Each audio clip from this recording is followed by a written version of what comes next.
You're watching TVCOGECO, truly local television.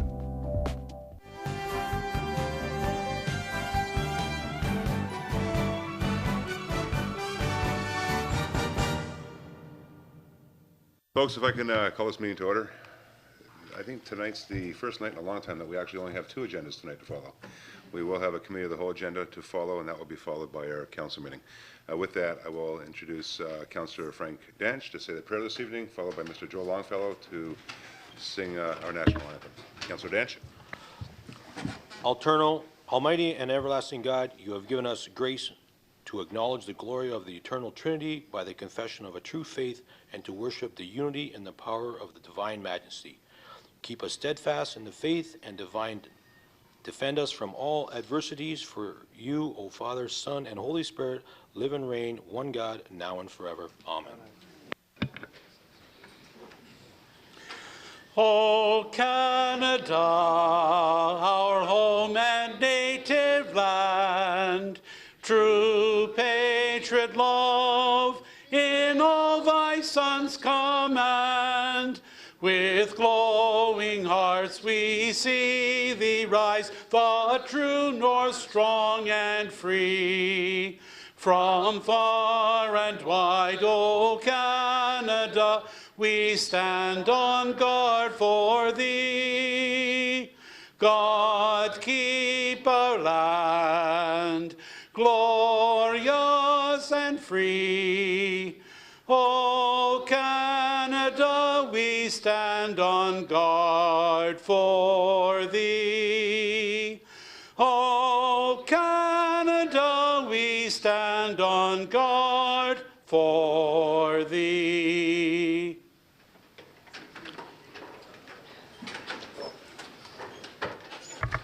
Thank you, Joel. As always, well done. Thank you, Mr. Mayor. As always, my pleasure. Madam Clerk, are there any addendum items this evening? Thank you, Mr. Mayor. Yes, there are 2 addendum items this evening. The first is a correction to this evening's agenda. The correspondence from the region respecting the Niagara Gateway Economic Zone and Centre Community Improvement Plan was inadvertently listed in duplicate on your agenda this evening.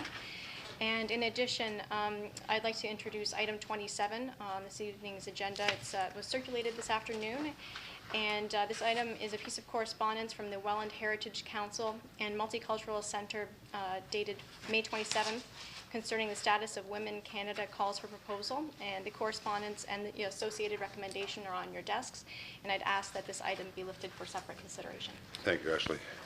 Members of Council, can I have a motion to confirm the agenda, please? Councillor Desmarais, Councillor Bodner. Any questions or comments? All those in favor? Opposed? That would be carried. Thank you. Disclosures of interest. Are there any disclosures of interest this evening? With none, we will move on to determination of committee items requiring separate discussion. Members of Council, your pleasure. Councillor Bodner. Item 9, Mr. Mayor.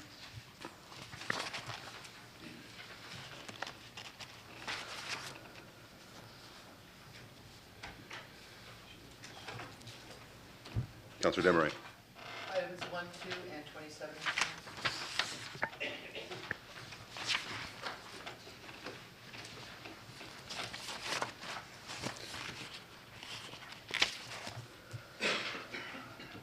Further items? Councillor Elliott. Item 5. And Councillor Danch.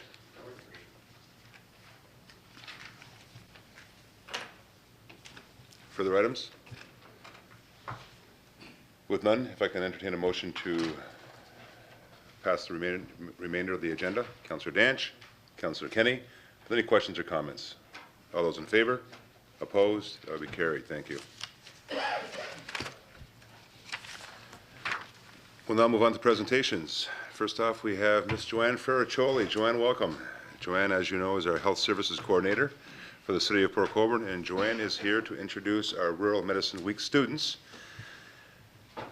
Joanne, as always, welcome. It's good to have you out. Thank you very much. Members of Council, Mayor Badaway and staff and gallery, I'd like to introduce with a great deal of pleasure once again students from the University of Ottawa. These are medical students. They are going to be our future physicians. We have John, Sean, Joshua, and Anissa. They're here for the entire week. We'd like to thank you for all of your support, and we would like to thank our community partners and the University of Ottawa and the Rural Ontario Medicine Program for the support of this wonderful program. I would like to just speak a little bit to what this program does for us. This coming September, our chief family medicine resident is someone that we had 4 years ago now here for Rural Medicine Week. So he had just finished his first year of medical school, and he's now going to be our chief resident of family medicine.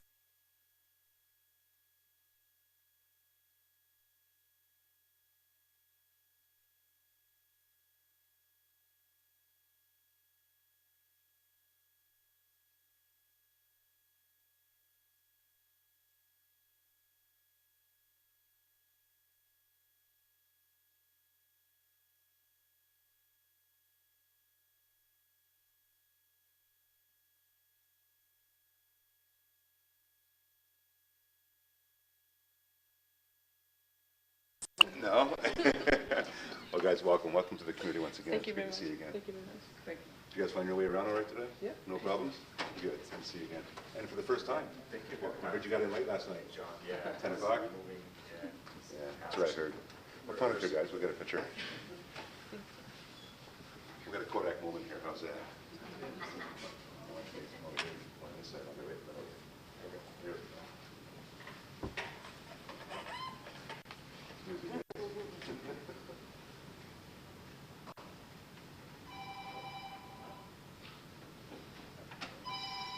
I'm busy right now, guys.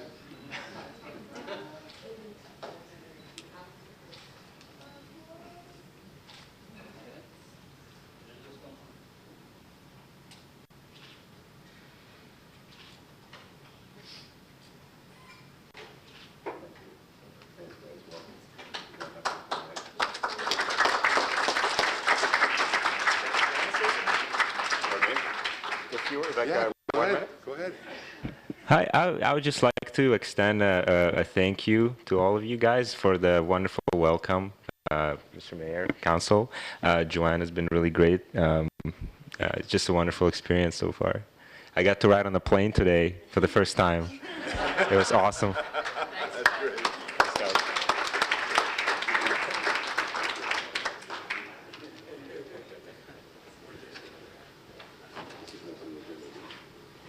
Yes.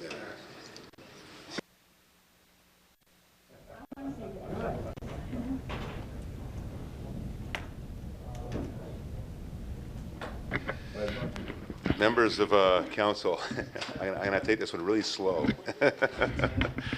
for obvious reasons. Members of council, ladies and gentlemen, it's a pleasure to be here. It's actually a privilege to be here on your behalf, both council and more importantly on behalf of each and every resident of the city of Port Colborne. It's my pleasure this evening on behalf of the Golden Puck Hockey Club to announce this year's inductee into the Port Colborne Hockey Wall of Fame, representing the volunteer category. As we all know, volunteers, we all recognize this year after year, day after day here in the city of Port Colborne, volunteers are the lifeline of any organization and contribute to the character of individuals and therefore contributes to the overall character of our community here in the city of Port Colborne. Without these volunteers, we simply could not function. We simply could not function as a community, especially a community of our size, nor would our community have the personality that we've been fortunate to accrue over many, many, many decades here, once again, in the city of Port Colborne. This inductee has volunteered his entire lifetime without fail and has contributed to the overall character of many individuals throughout our community, including many of you, I'm sure, and even including myself.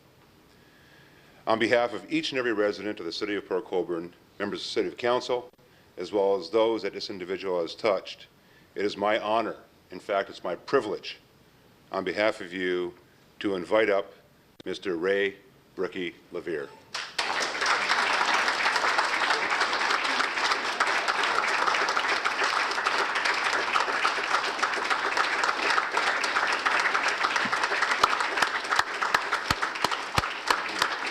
Over here, Brick.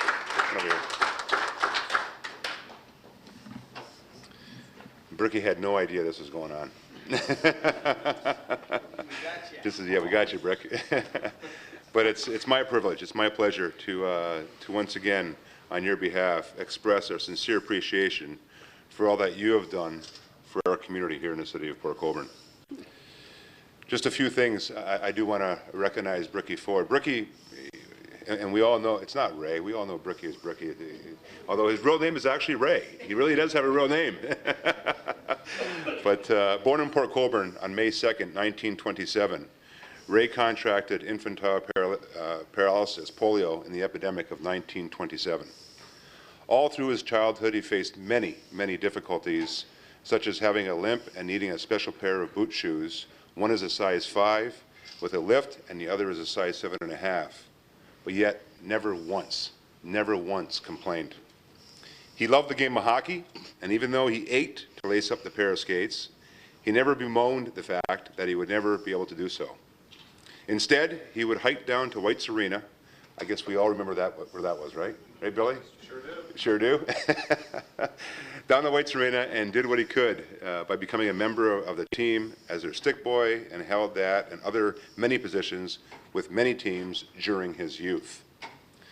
That love of hockey never waned, and once the West Side Arena opened in January 1960, Ray became the trainer for the Port Colborne Intermediate Sailors, which he held until the team disbanded in the late 70s.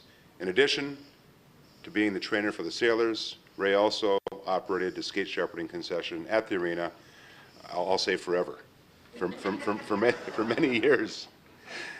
Known as Bricky, or Uncle Bricky, to the youngsters, including myself, he loved kids and spent any spare minute he had at the West Side Arena. Bricky never turned down anyone who needed their skate sharpened, regardless of time of day, right, Marge? Time of day, in the back of his house sometimes, and as well over at the arena. Many youngsters who needed their skate sharpened, regardless, by the way, whether they can pay or they couldn't pay. Bricky still ensured that those kids had sharp skates to go on the ice with. It was his pleasure, and it made his day to see the smile on the face of the many aspiring young hockey players throughout both the city of Port Colborne, if not the entire region of Niagara. Bricky is a perfect example showing that we are all capable of doing something, anything, if we put our minds to it, as positive thinking is just another term for faith.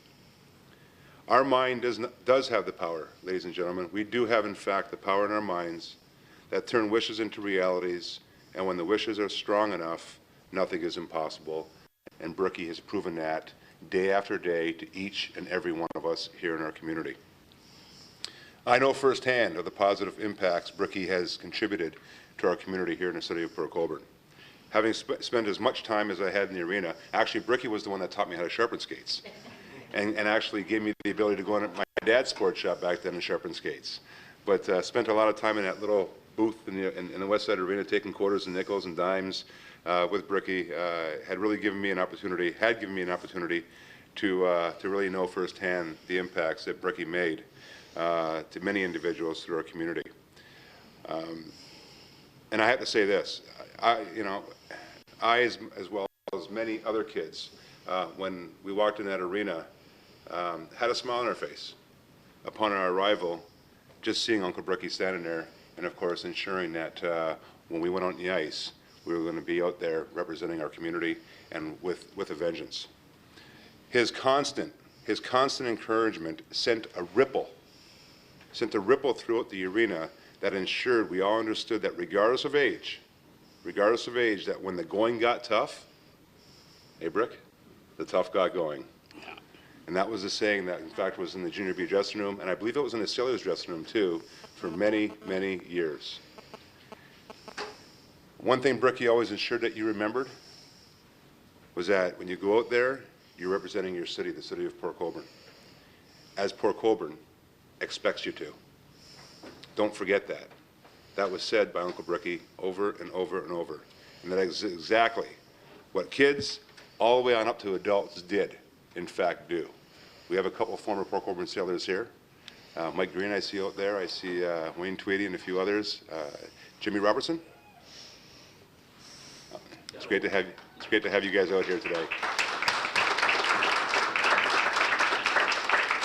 Those guys are living legends in the hockey world here in Port Colborne. all three of them and many more, and of course, taken care of by Brookie. Smelling salts, splinters, the stitch on the bench, the odd stitch on the bench. Brookie figured out how to do it at the last minute. but as well, many, many great years spent. Brookie became family to many of us, and thus we all came to realize that it wasn't only the arena where Brookie gave a great deal of his time, but as well on the ball fields, where Brookie spent many years umpiring and volunteering. As well, Brookie also excelled at boxing as a youngster. That's why he's got that nose. Yeah, I guess that's where Brookie came from. But Brookie also excelled at boxing as a youngster. He became the bantamweight boxing Ontario champion at 118 pounds. Not many people know that, but an Ontario champion he was in boxing, and as well excelled in bowling, winning many, many trophies and prizes throughout his years on the bowling alleys. So it's my pleasure to not only recognize Brookie, but also recognize the many family members, friends, people whose lives you've touched throughout the years here in the chamber this evening. And I want to call upon one of those individuals this evening who really, I'm sure, had his life touched by Uncle Brookie, and that's our former Director of Community Services, Mr. Tom Lannon. Tommy, come on up.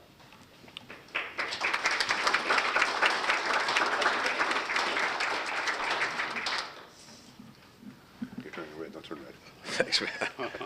Thanks, Mr. Mayor. Uncle Brookie goes back to, that I know, in 1960 when we were at the West Side Arena. As a young guy coming through, we'd be skating all day at the clay pits. And we had a game that day, and I think we were playing Niagara Falls or whoever. And he said, Tommy, where you been all day? And I says, face was beat red, and you've been out in the wind and the snow, and it was cold. He said, we played hockey at the clay pits all day. Brick, he says, well, let me see your skates, and they with the old steel blade, and I think we walked on the cement to get to the clay pit. So he took them and sharpened them up. I think we beat Niagara Falls that night, yeah. But he was good with the stitch if he needed one on the bench, and I'm glad we were able to surprise him today. And thanks to Wayne Tweedy and Mr. Robertson and Mike Green for showing up here, and Mrs. Levere and all the family. I know them all my life. So to Uncle Brick, this means a lot for me that you get this, and I'm glad you didn't know what was going on. Thanks, Mr. Mayor.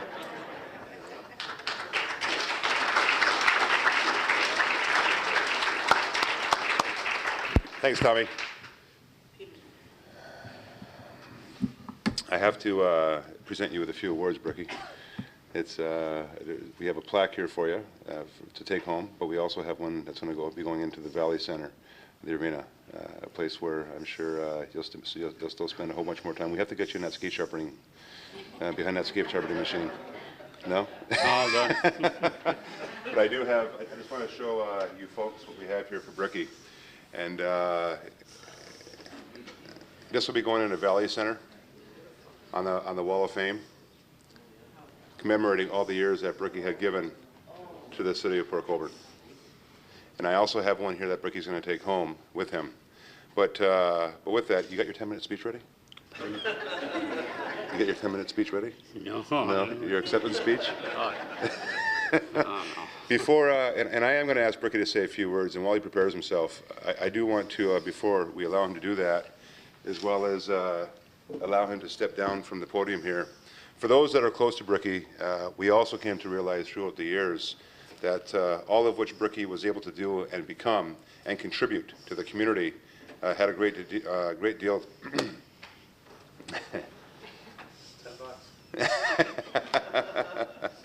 I told him I wouldn't do this. Had a great deal to do with his wife, Marge. Marge, if you all know, is a very special person, and for the most part was the rock beside and behind and in front and all around Brookie and the entire family. Having the size of a family that Levere's had with all the boys and the girls, but as well the contributions that Brookie was able to hand over to us as residents, as kids, as adults, as an overall community. I'd be remiss if I didn't also give appreciation and recognition to a great person who deserves that appreciation and recognition, as she had to weather a great deal of Brookie's involvement with sport and of course with his involvement throughout the community. So I also want to call up Marge up here to give her full recognition.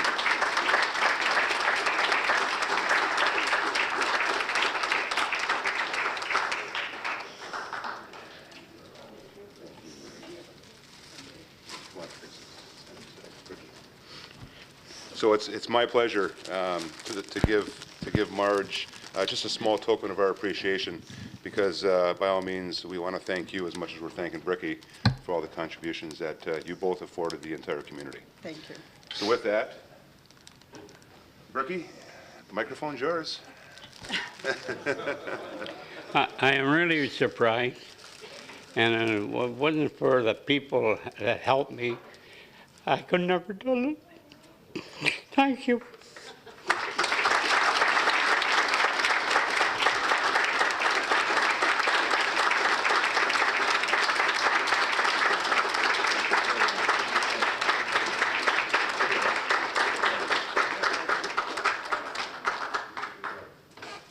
Rainer, Robbie, sweetie, come on up here.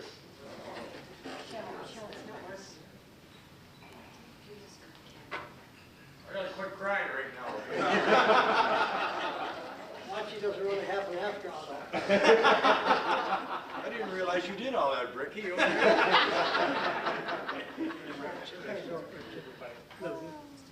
on in, you guys. Come on, Wayne. Get in here. Peter, get in here. Get in the middle here. There we go. Shouldn't his kids be in here? Is there too many?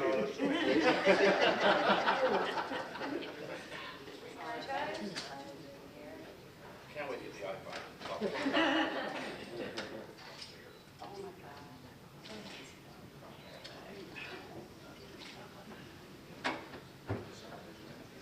Can you wait?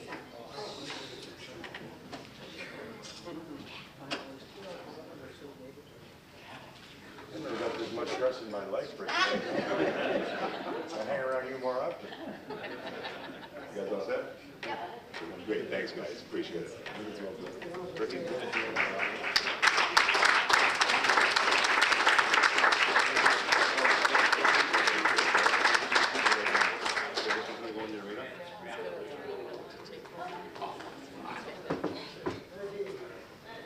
Now I know why, Mark, you want me to put a clean shirt on. Thank you, everybody.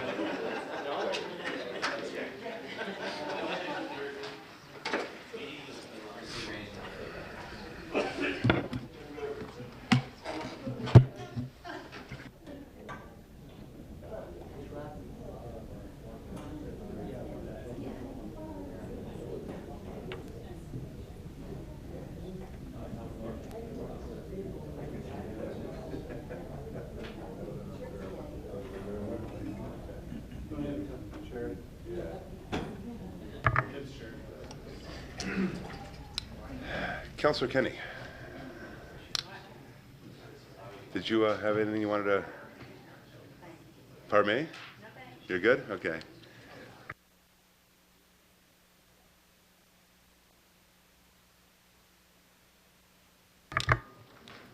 Before I move on, I do want to thank all you folks that came out.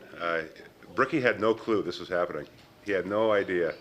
And I was kind of chuckling when all you guys were kind of funneling in behind him. I don't think he's seen you all coming in, especially the three guys over here. So to Greener and Wayne and Jim, thank you for coming up tonight. It really made it that much more special. And of course the family and friends. Tommy, with the Golden Puck community, thank you for all the work you did. Really, Steele, thank you guys. It's very fitting and very much appreciated. And Bricky, keep her going, brother. Keep her going, Uncle Bricky. You guys looking after Dory.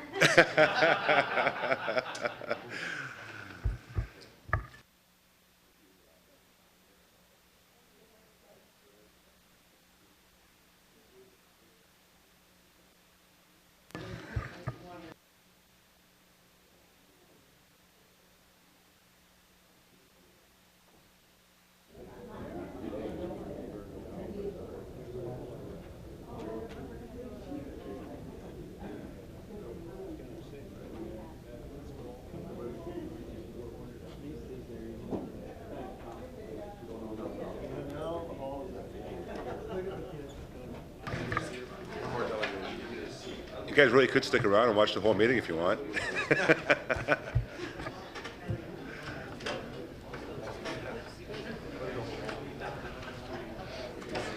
Members of Council, we're now going to move on to our delegations. We have one delegation this evening, Mr. William H. Gordon, President of Birdie Golf Carts, regarding land located at 3278 Highway 3. Members of Council, you'll have it outlined on page 9 of your agenda. Mr. Gordon, come on up.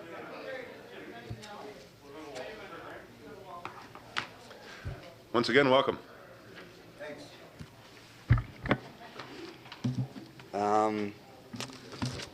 Hello, everybody. I've looked at a second piece of property, a plot of land on Highway 3, 3278. Local businessman just purchased it and offered it to us. So we talked about it. One of my problems is it's located in another hamlet, the hamlet of Gasline. He said it would be a perfect location, other than it's a little further and away that you would like. But it's a good spot. He said it's zoned HD. Another situation, I explained him my last HD situation, and he didn't understand how that went. But so you can see the problem I've got. Nice chunk of land out on the Garrison in another hamlet, zoned HD. The last vote cost me 10 grand out of my own pocket, which is, whether it matters to you or not, about 25% of my net wages for the year. A hefty chunk, I would think everybody would agree to. So, as you all know, I had no objections on the last piece of property from any agencies, from all the professionals. They all thought it was okay. Not one single objection, but when we came to voting it here, I got shot down, and I didn't really see the substance for it or the reasoning for it based on all the agencies that told me it was okay. I followed all the rules and regulations, did everything I needed to do, and came up short. So, I guess my question to you would be, do I throw another 10 grand to this piece of property and show up here and then ask you guys to vote on it and end up in the same position? Do we have too many horses too close? You know, do we have fish that are going to jump out of the pond or stuff like that because we're putting up a building? I'm wondering how many times do you think I might have to do this to get a piece of property that I can build a new golf cart facility on? I've told you before, we employ 15 to 20 people. We're prepared to put our own money into it. We're prepared to employ start new jobs, and it would be a good fit for the city of Port Colborne.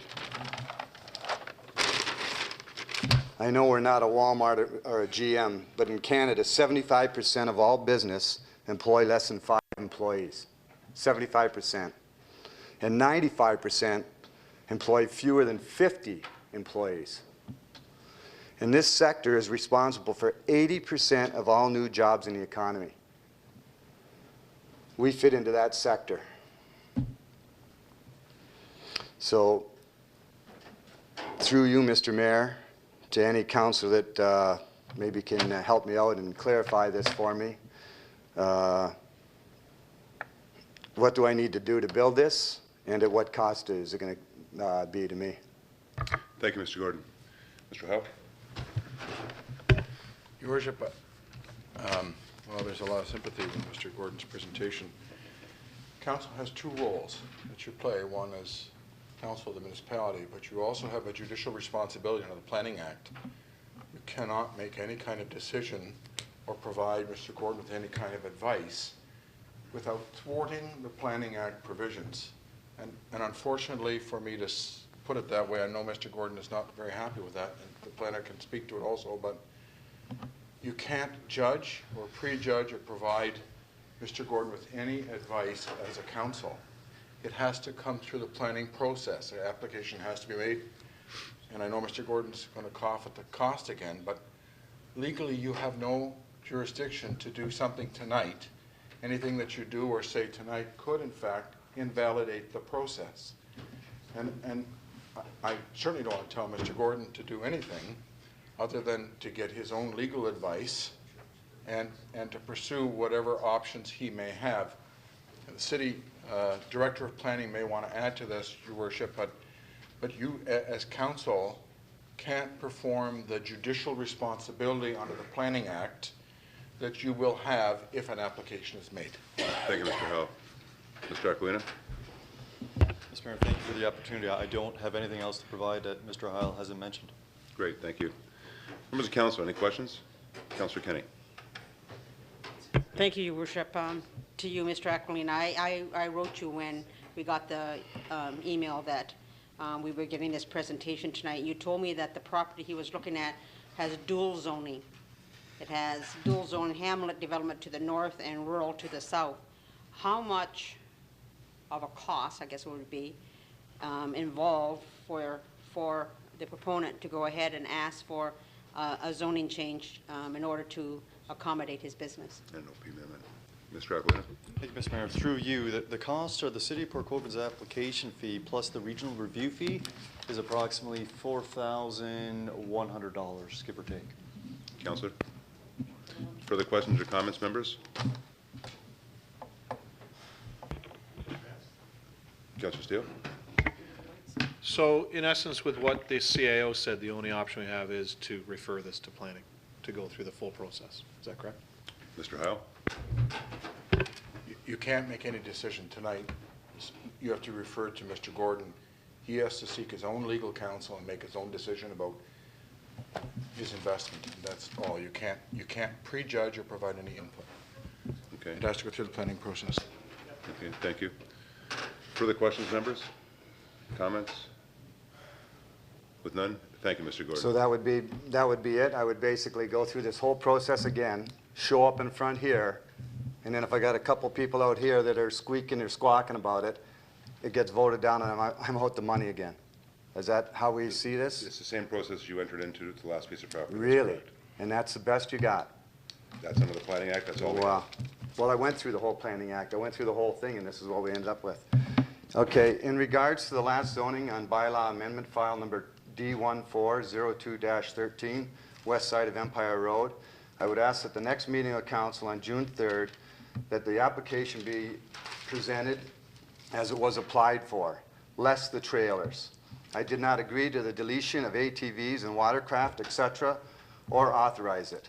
So in fact, council voted on the incorrect representation of my zoning amendment, and because they voted on the wrong amendment, I feel we need to re-vote on the correct zoning amendment, and as I applied for it.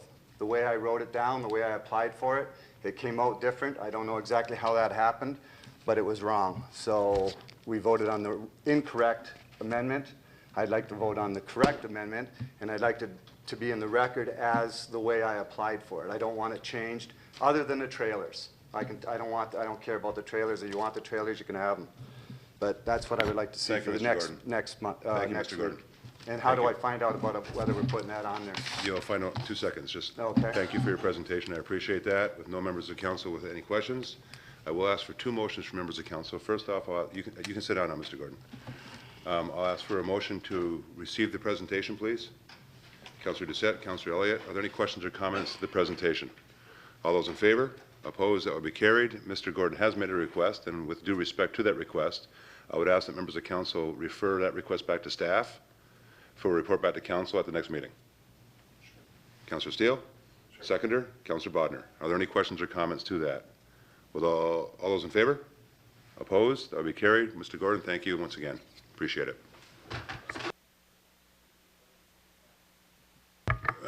We'll have, staff will come back at the next meeting with a report that will address your request. Okay, so we'll be... You want to just push the button there? Do we know if we'll be voting on it for next week, or? Well, staff will inform you of that prior to the meeting. Oh, okay. So it will be on next You have to meeting? understand, Mr. Gordon, we just can't do things arbitrarily or ad hoc to the Planning Act here. We don't have, as Mr. Howell... No, I'm not asking. I'm just asking the way I wrote it down. Let me finish. As Mr. Howell tried to explain earlier, is we have to abide by that. We don't have the jurisdiction to do anything else but. So what council has now instructed staff to do is to come back to address your request. Right. Bottom line. They'll then inform you if they require anything from you in the meantime to prepare for that report and bring it to council. And it may include representation by you, your legal counsel, and it also may include council's, I'll use the word, readdressing that issue or that report. I'm not sure, I am sure that the CEO is going to have to give his opinion with respect to if it would be considered a reconsideration. But with that, you'll have plenty of time through notification to prepare for that meeting.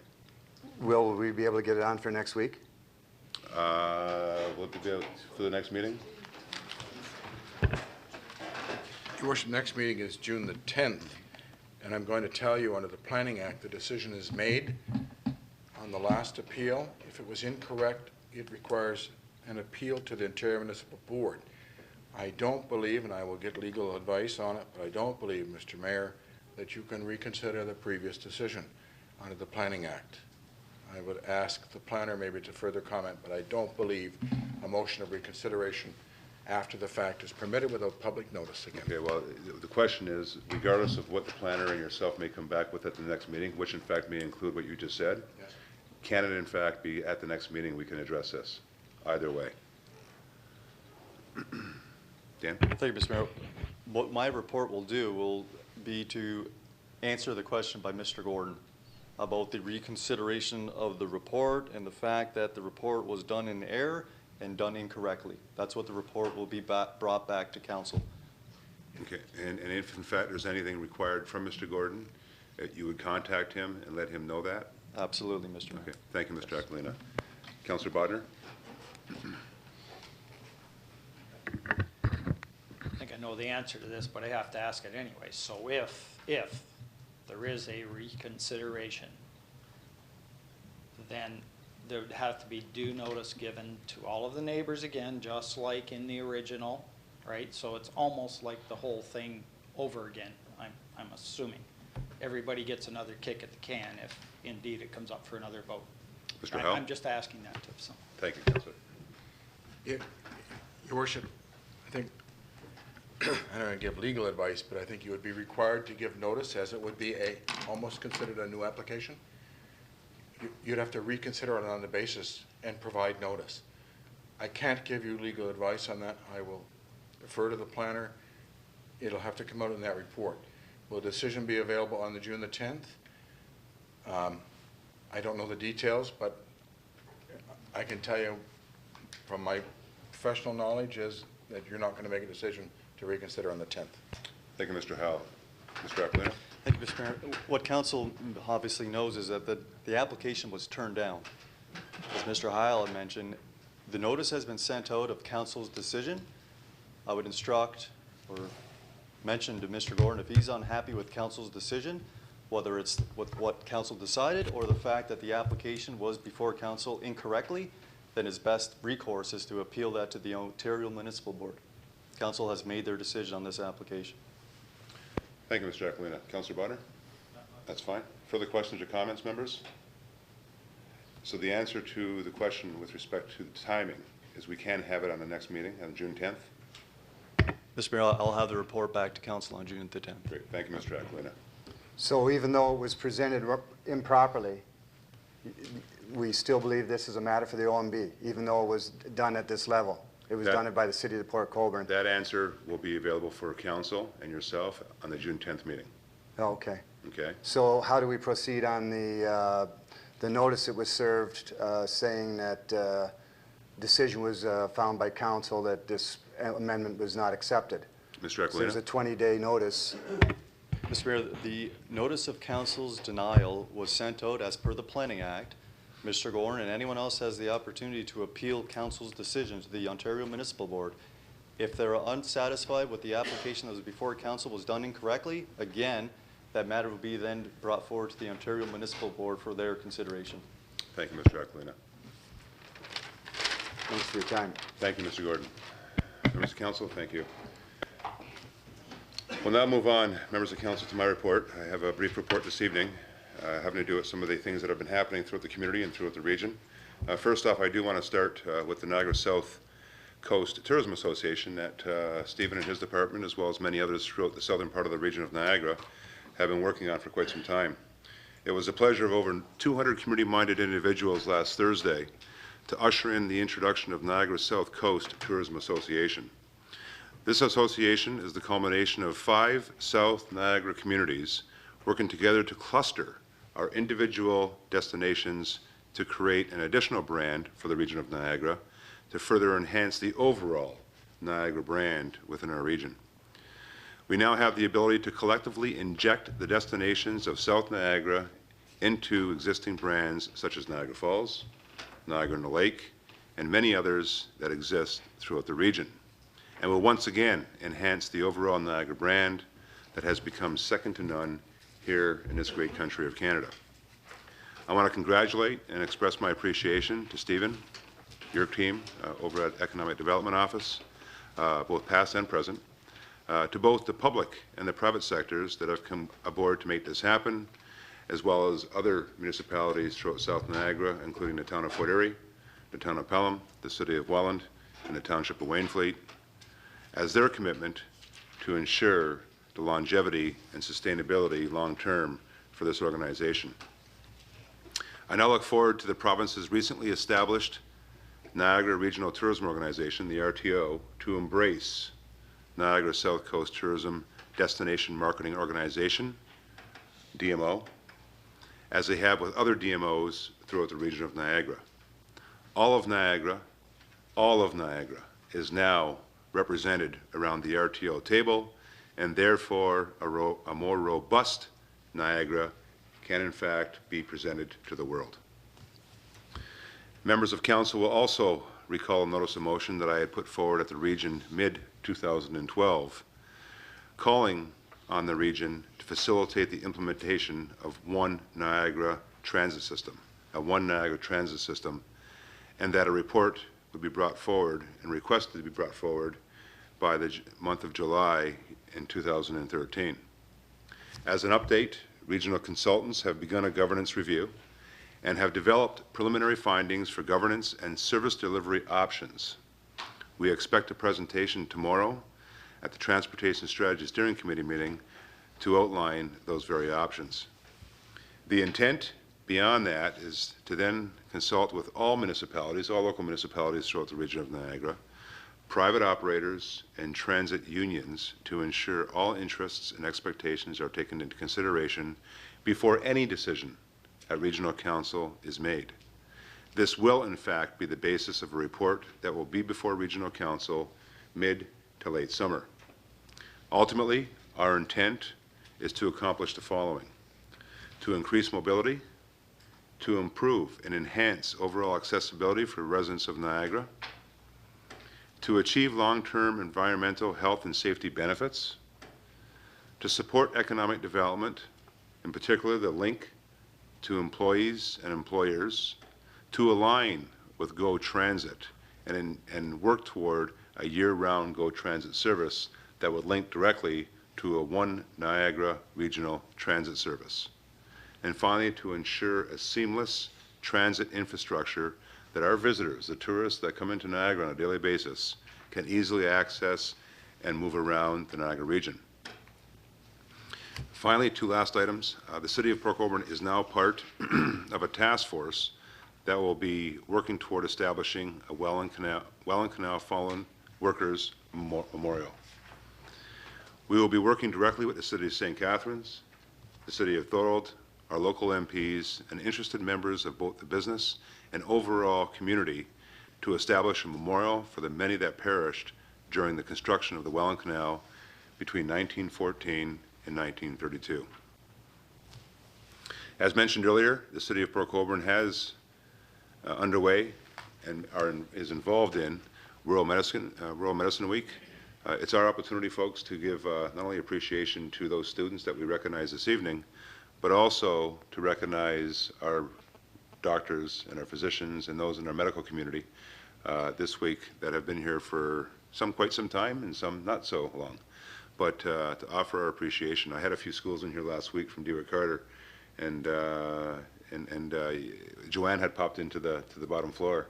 And when I explained to them what Joanne had done, and these are junior kindergarten students and senior kindergarten students, the first thing they did, besides being in awe because of the big vault downstairs, the kids love the vault downstairs, is say thank you.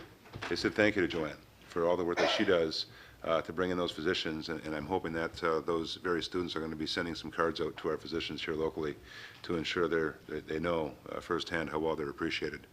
But with the students that we have here today, just for an FYI for you folks, as Joanne had mentioned, the Royal Ontario Medical Program, which is better known in the acronym as ROMP, is offered to medical students in years 1 and 2 from Ottawa, Toronto, Queen's University, and McMaster.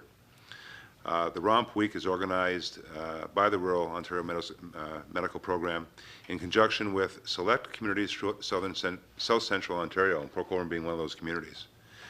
Pre-clerkship, medical students are provided with a snapshot of what it is like to practice in these host communities and smaller communities in Ontario, such as Port Colborne.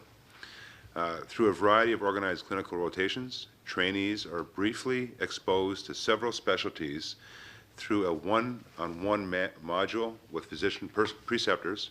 In addition, hospital and community representatives work hard to coordinate social events that enlighten the student of the extracurricular opportunities available in particular communities, such as those in Port Colborne.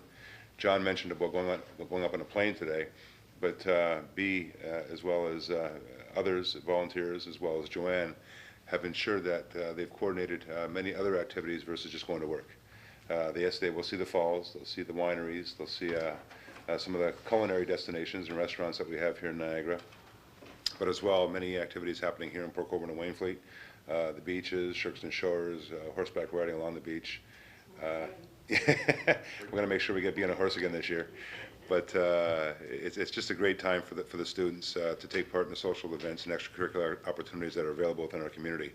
As we did earlier, it's a pleasure, it's a privilege actually to welcome the students to our community, and we look forward to contributing as a community to the next generation of physicians on behalf of the city of Port Colborne. So to all those involved, great work. To Joanne, thank you, and B, yourself as well. We appreciate your contribution to these students, because I'm sure it's something that's going to be everlasting. I know a lot of the ones that I talk to now that are now physicians remember their time here in Port Colborne. Some have come back to Port Colborne actually, so not only to practice but to consider practicing in our community. So good on you guys in terms of the work that you do. So with that, are there any questions? Councillor Bodner?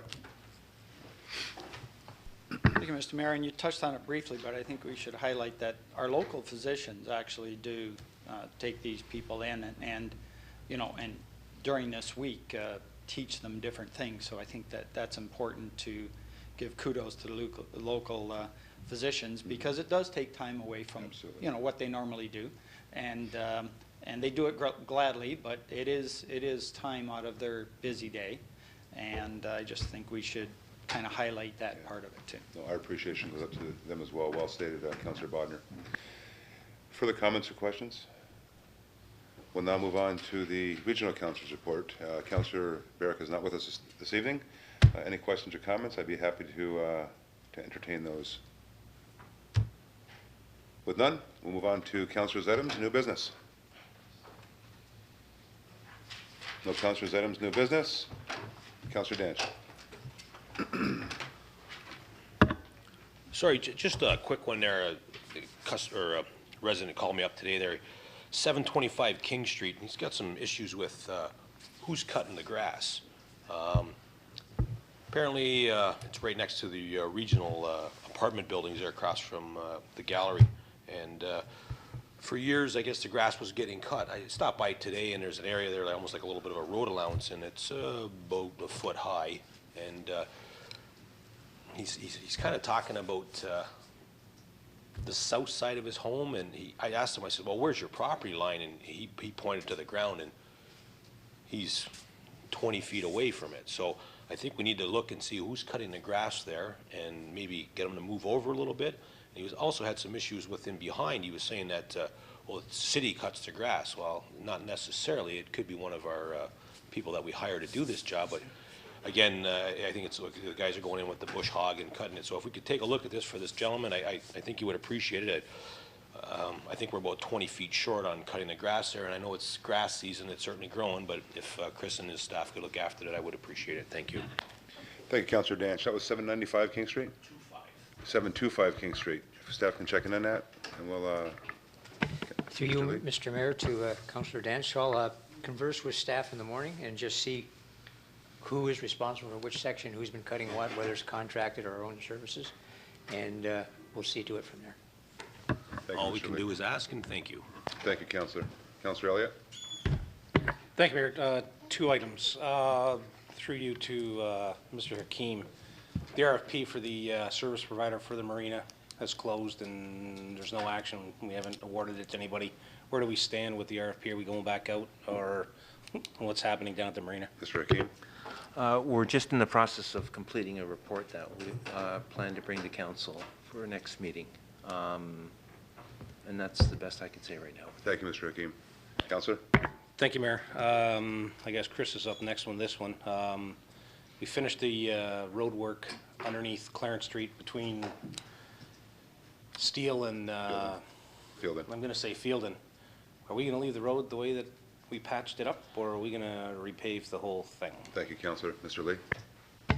Through you, Mr. Mayor, to Councillor Elliott, it's scheduled to be resurfaced entirely under the next resurfacing contract. What we do is we do the patching first for the first year, and then after the first year, once we've done any settlements or any other misgivings happen through the warranty period, and then the entire road will be resurfaced.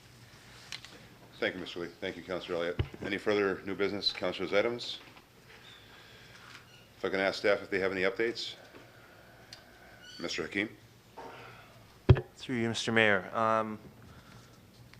I circulated some information regarding the Nickel Beach matter and the status with the decision that Valet has come back with. I've outlined everything in here and provided you with copies.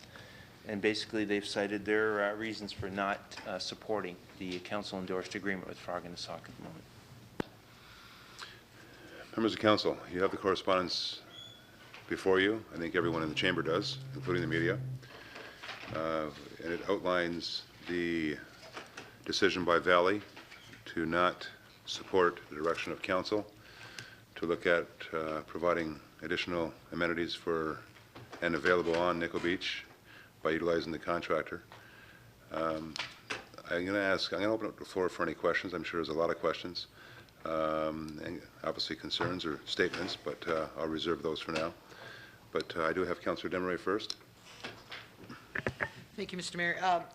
My concern is that we remain proactive about getting Nickel Beach up there and running and finding a way to promote it in the best way possible. So possibly we could put that on our next business meeting, move forward with it as quickly as possible. We're already moving forward on it. Great. I'll allow Mr. Hakeem to give you an update on that.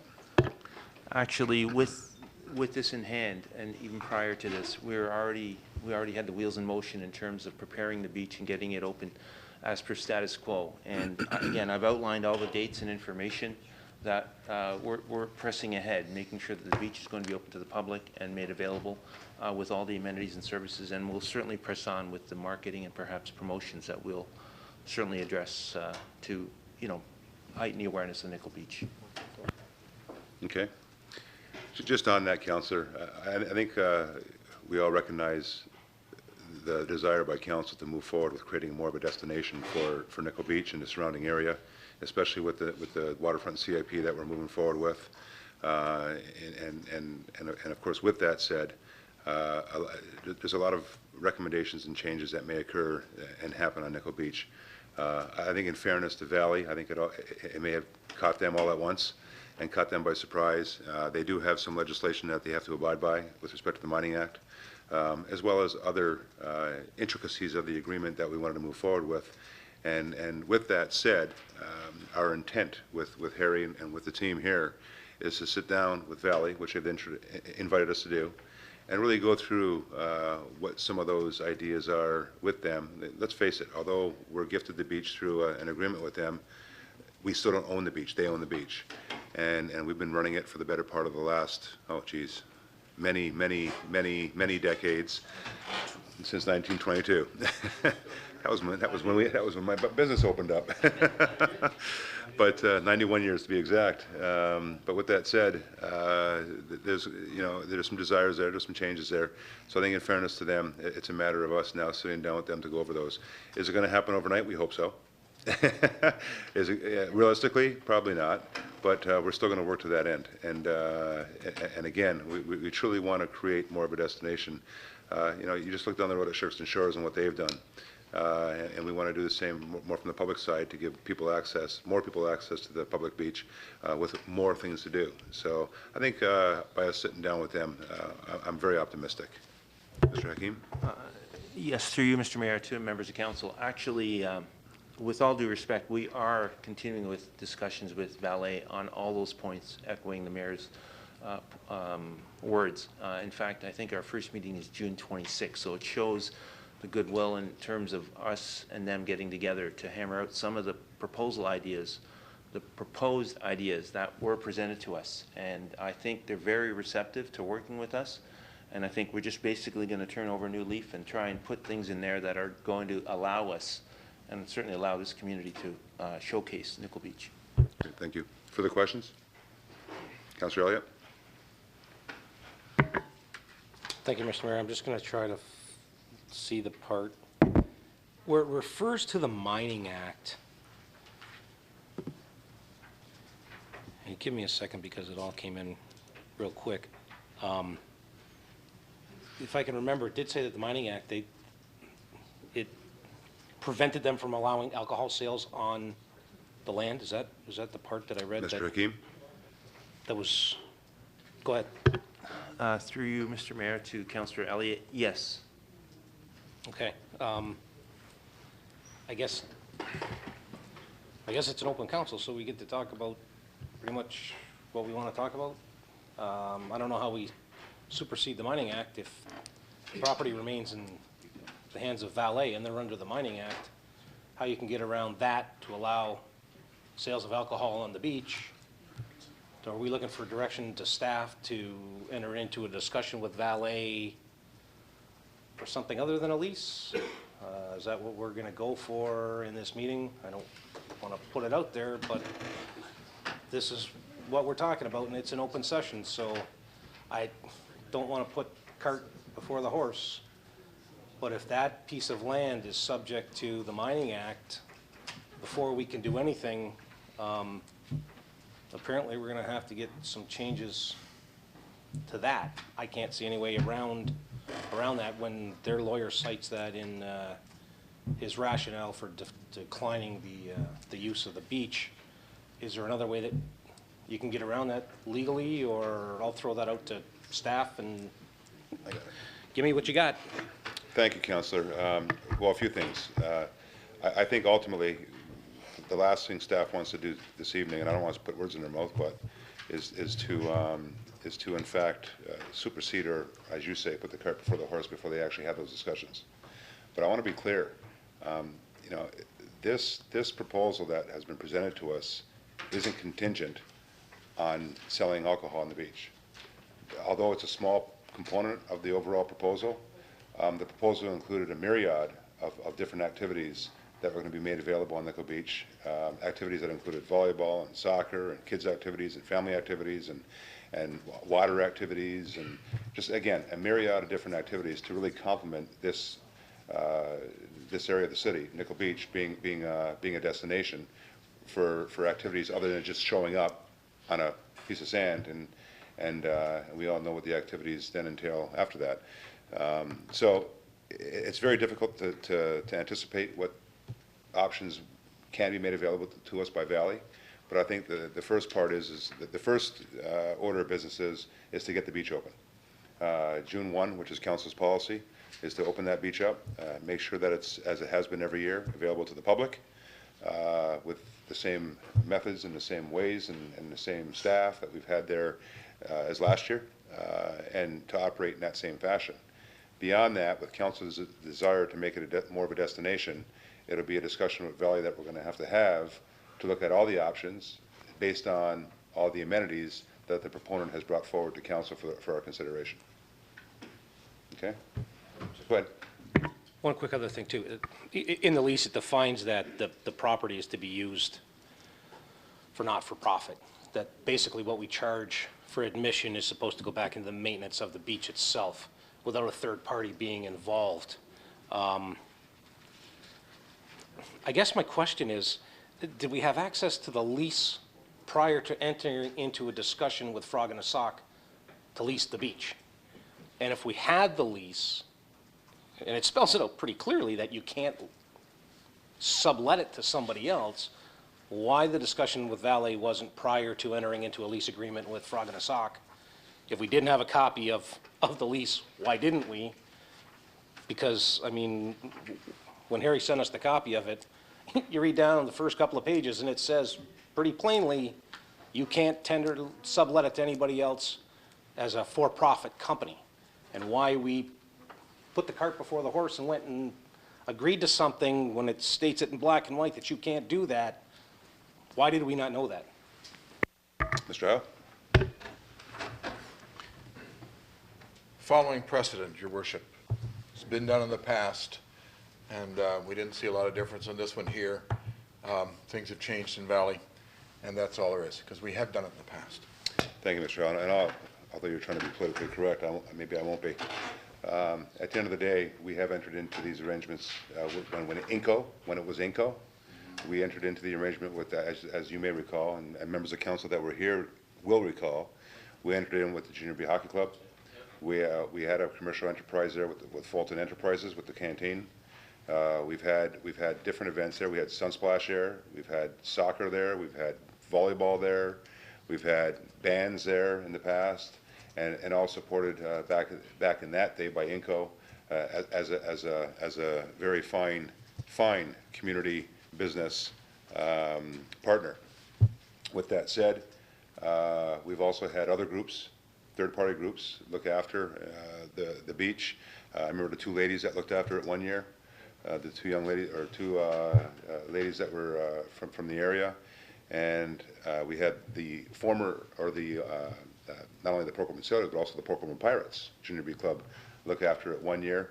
So the point Mr. Howe makes is a valid one, that with INCO, we have entered into these arrangements in the past.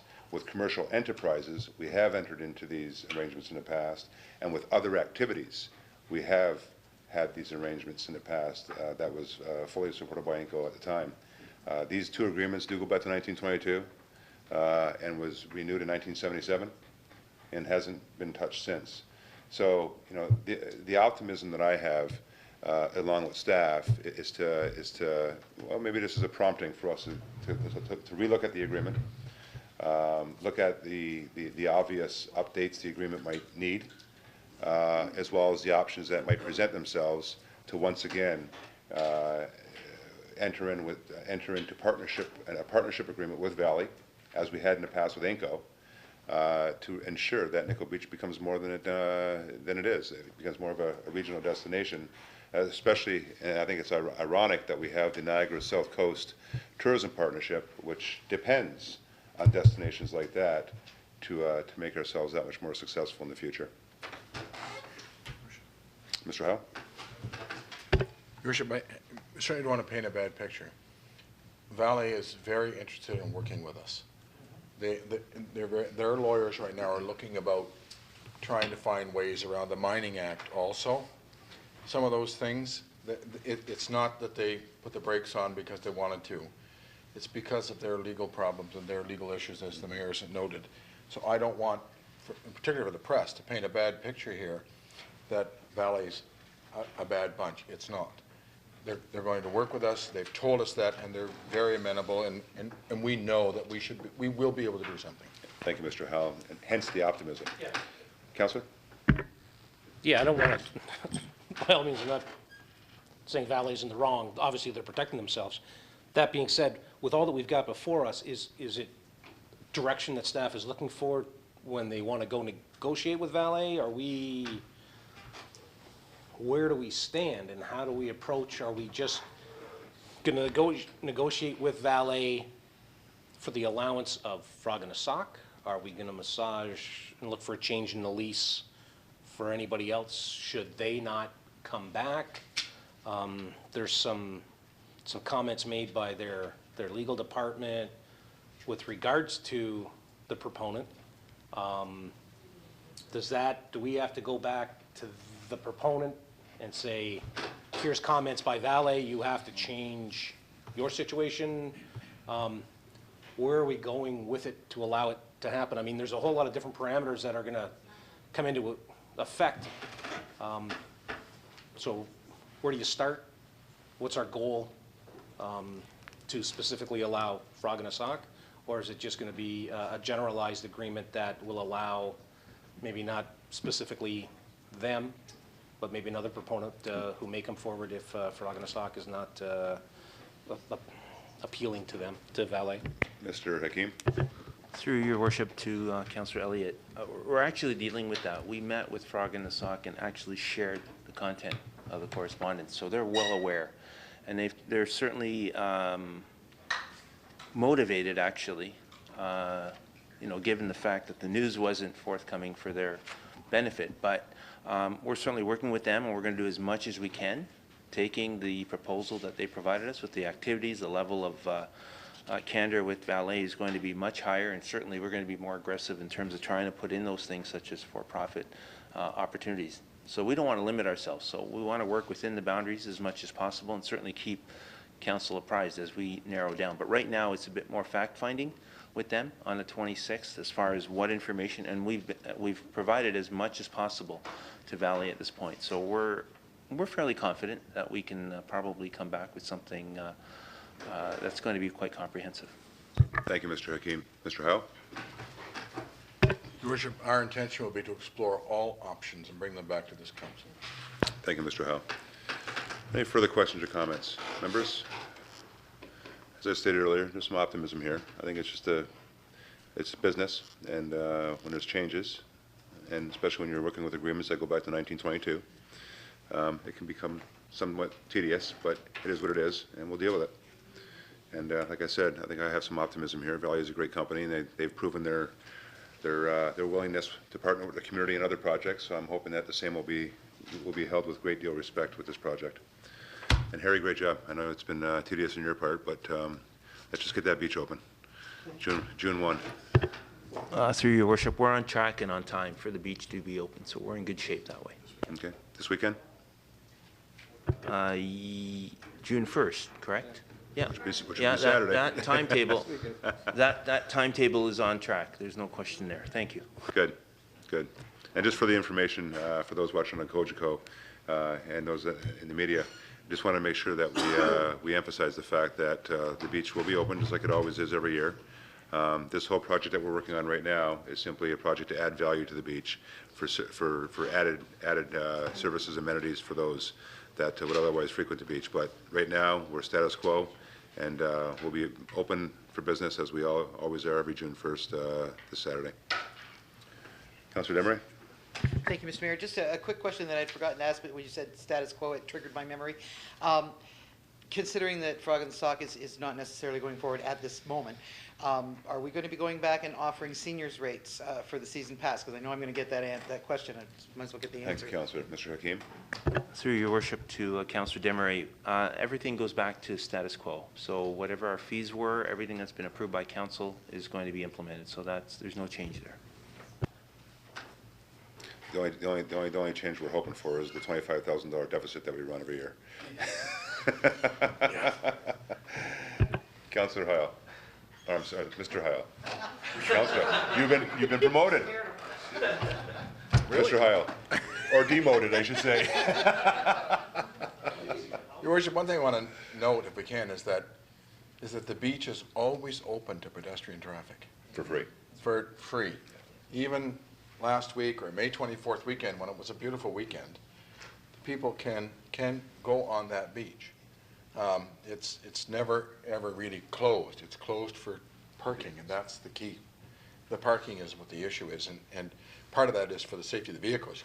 We have to grade it and do all that, and we've got to work around Fowler toads and things like that. So, but it is always open and available.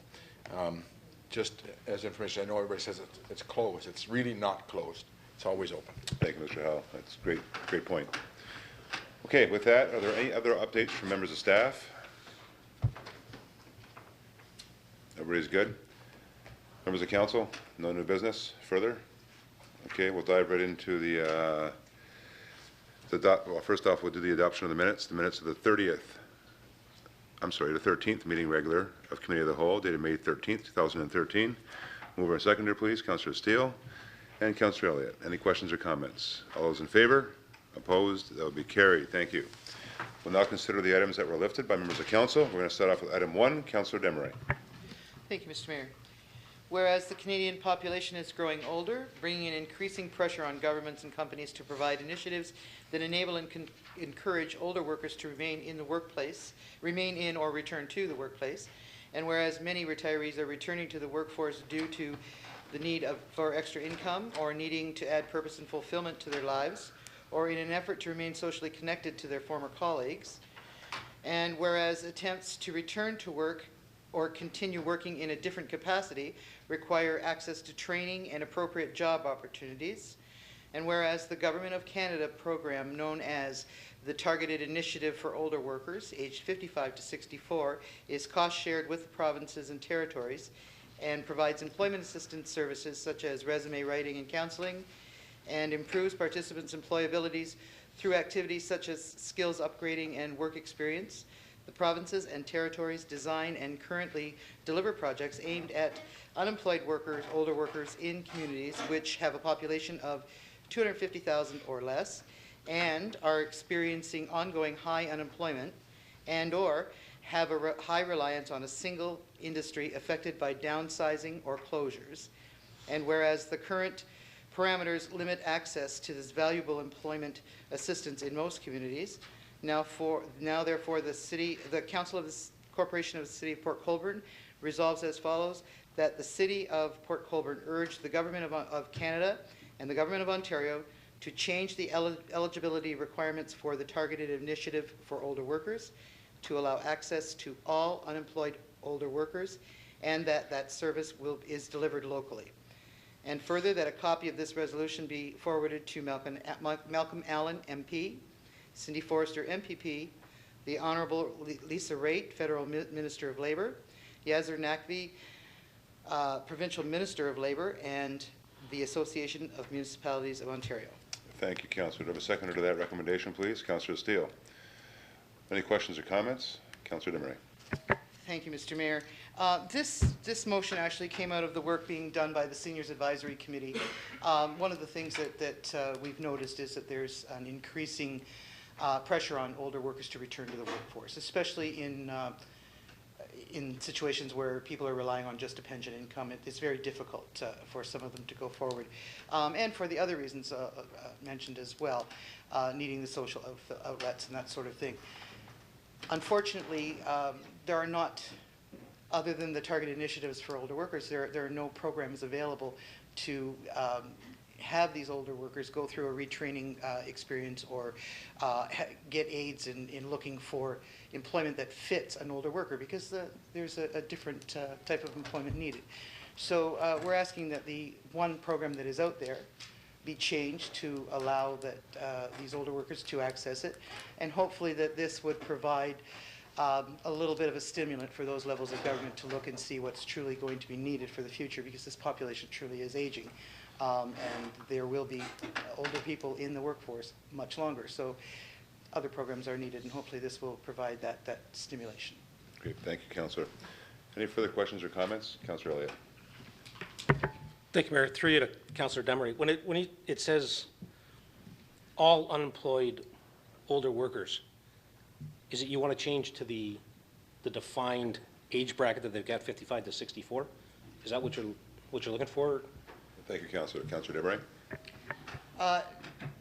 No, the 55-64 remains in place. It's now limited to certain workers that fall under those parameters of being in a community of 250,000 or less, having a high reliance on a single workplace that has gone, such as John Deere. This particular program was available in Welland, but it can only be accessed by the people who either live in Welland or who live in Port Colborne or other communities but worked at John Deere.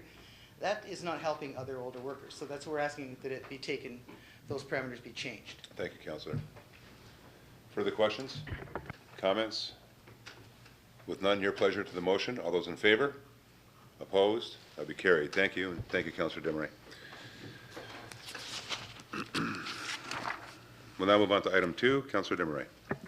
Thank Thank you, Mr. Mayor. Whereas on February 27th, 2013, at the Roselawn Center, several members of council attended a presentation and discussion on the benefits of culture to a business.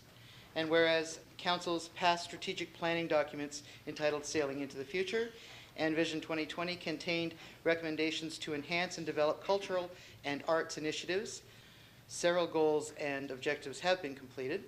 And whereas a strong culture plan can provide opportunities to enjoy economic benefits, generating a climate of innovation that attracts youth and a talented and creative workforce, engaging business and political leaders in creating new partnerships and initiatives, marketing Port Colborne as a preferred location for new business investment, supporting and strengthening the cultural sector itself with more investment, and social benefits, developing partnerships, linkages and leaders within the community, inspiring volunteerism, cooperation and future cultural expression, creating a healthy, well-rounded and vibrant community.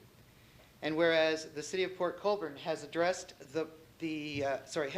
and provided the recreation, health and wellness, well-being of its citizens through its recently completed Health and Wellness Center and its unique skateboard and BMX park as part of its passive and active recreational parks, trails and facilities, promoted beaches and marina. And whereas the City of Port Colborne has a diverse and strong industrial sector which is supported by the City Council through its Economic Development Strategic Plan, several economic development initiatives, land use policies and community improvement plans, and its continued expansion of incentives and promotion. And whereas as the next step or the next in line to focus attention and resources should be in pursuit of the arts and cultural opportunities to provide a full and robust and well-balanced quality of life in the city, and to establish Port Colborne as the destiny of choice, offering employment, commerce, recreation, and culture. Now, therefore, the Council of the Corporation of the City of Port Colborne resolves as follows: that this council fully supports the creation of a Port Colborne culture plan in recognition of continued economic support and a fuller and more robust quality of life encompassing the broadest menu of activities and community attributes, and that staff be requested to prepare a report on the method to develop a cultural strategic plan and the benefits to a community and citizens of such a plan. Thank you, Councillor. Do I have a seconder to that, please? Councillor Doucette. Are there any questions or comments to that? Councillor Desmarais and Councillor Bodner. Thank you, Mr. Mayor.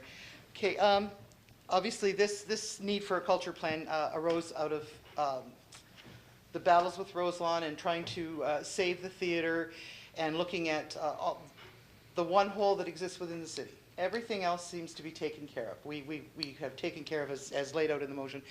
The health and wellness is certainly taken care of. Our looking at business futures, that's certainly taken care of. We missed that cultural component, and we need to add to that now. It's time to deal with that. I shouldn't say we've missed it. We've known it's been there, but it's now time to deal with it. So we want to bring this forward, and I would suggest, from talking to several members of the community, and I have a list of names of people who would like to be involved in a committee to actually get this plan together. That would save some staff time as well, and I think that would be a helpful way to do it. That's just my suggestion. Thank you, Councillor. Councillor Bodner. Thank you, Mr. Mayor. I'd like to thank Angie for bringing that forward. That's I think it's the timing is right, and my only thought is that we haven't really put a date or a timeline on it, and I would think we wouldn't expect staff to jump on it immediately, but there is, you know, if you don't put a timeline on it, it does just it's there, but doesn't get acted on. So I just wondered whether Mr. Heil or other members of staff might have some idea as to a reasonable start date for this. Thank you, Councillor.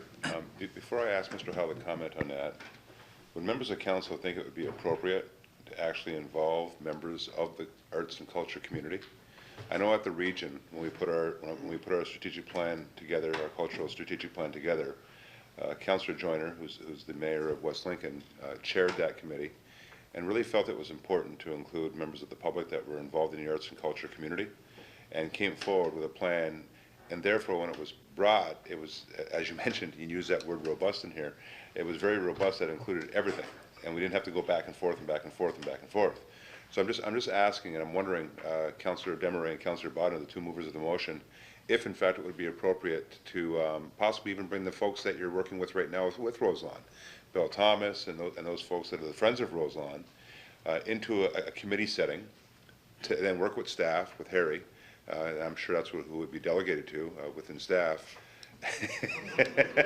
He's hiding under the table. I may keep it in the CAO's office. Or we can keep it in Bob's office. I'll leave that up to you, Bob. Yeah, I know you're swamped, Harry. But then to come back with a recommendation that would include that input is what I'm getting at. Ange, go ahead. Thank you, Mr. Mayor. Yes, I would think that is the way to go forward, and the list of names I have really is mostly from the Friends of Roselawn. So, right. Yes. Right. Councillor Bodnar? Yeah, I think, Mr. Mayor, it's important to have somebody that's immersed in what's going on in the arts and culture and of the whole region, not just here, in which these people are. And quite frankly, you know, if you're not immersed in that, what do you know about it? You know, I mean, or maybe the best way to go or the best way to approach it. And there are some, you know, I guess we'll wait and see how this all develops, but there are certainly people out there that, you know, that have done an arts and culture plan. And is it Pelham, the last one that Barb, Councillor Butters? I mean, you know, we're not adverse to borrowing good ideas. You know, we don't have to reinvent the wheel here, you know. I was going to say stealing, but borrowing isn't a softer word, so, you know. But, you know, somebody's put a lot of work into those. And when you read them, it's pretty much, a lot of it is what we're thinking about and talking about. So, you know, we don't have to reinvent the wheel. We just need to make it a Port Colborne initiative. So. Great. Thank you, Councillor. I have Councillor Kenny, then Councillor Butters. Thank you, Your Worship. Through you to the clerk. Could this be set up something like all our other committees, like the Environmental Committee and the Heritage Committee, that there would be a call for, through the advertising for applications for memberships, say a 12-member panel, and they would just apply and then would be, I guess, selected like all our other committees? Well, that's a great motion. You know, and then that's what I would suggest, and I'll make that motion. So why don't we make that as an amendment? I'll make that motion that we do that. Thank you, Councillor Kenny. Why don't we place that as an amendment to your motion, that a committee be struck that includes the private folks out there and a couple of volunteers from council, which I'm sure will be Councillor Bodnar and Desmarais, and any other that might want to get involved in the committee. So I'll use that as an amendment. Could I have a second to that amendment, please? Councillor Bodnar, to that amendment. Councillor Bodnar. Thank you, Mr. Mayor. I think it's important then also, if that committee is struck, that we don't exclude other people from attending those meetings. You know, I mean, they may be the organizers and the people that are there every time, but I think people will want to come and go out of there, depending on what their interest is at the time. So just to make it clear that it will be a public meeting, and people are welcome to come. Okay. Any further comments on the amendment? Go ahead, Councillor Elliott. Do you want to limit it to 12 on the committee, or you just, is that, yeah? Okay, I don't know whether you're just throwing that around and looking for, and you know what, I'll echo what Councillor Bodnar said. Yeah. If people in town, it's just not limited to Roselawn, the center, and the Friends of Roselawn. No. There's people that are into dance and music and art, as in crafters. There's a wide range of arts and culture throughout town, of which I have no talent in any. I've heard you sing before. You're doing it. You've got a couple. But it's something that needs to be a very broad-based committee that everybody is involved in. So don't limit it just because we keep bandying about Roselawn as the place. It's the center where a lot of things happen. It may be the heartbeat, but that heartbeat pumps blood throughout the entire city. And we want everybody that's got any inclination for arts and culture to know that they're included. And that's so broad-based that don't think that if you don't do something at Roselawn or aren't a friend of Roselawn that you're not included in this committee. We want voices from across the entire spectrum. So get on board and let's run with this one. If I can just make 2 points.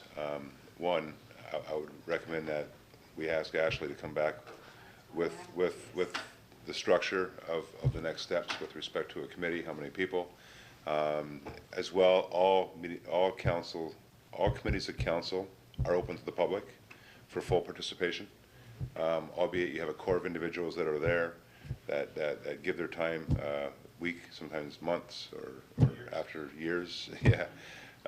You know, at the end of the day, you'll have your core group there, but yet it's still open to the public for their participation as well. With that, Mr. Howe, I've seen your hand pop up. In terms of reference. Okay. Councillor Bodner. Thank you, Mr. Mayor. Just to pick up on Councillor Elliott's points, I think we should encourage the business community to come out too. And the people that put on that culture benefits business, there wasn't very many people there, but it was an exceptionally good presentation. And they said they would come back and do it again. So if we can advertise it well enough in advance at one of these meetings, and I would encourage the business community to come out. It was exceptionally good with testimonials from a business person that has really made this work for their business and increased their business quite a bit. So just let's not forget about including that in the whole process. Absolutely. So with that, Councillor Butters, you had your hand up?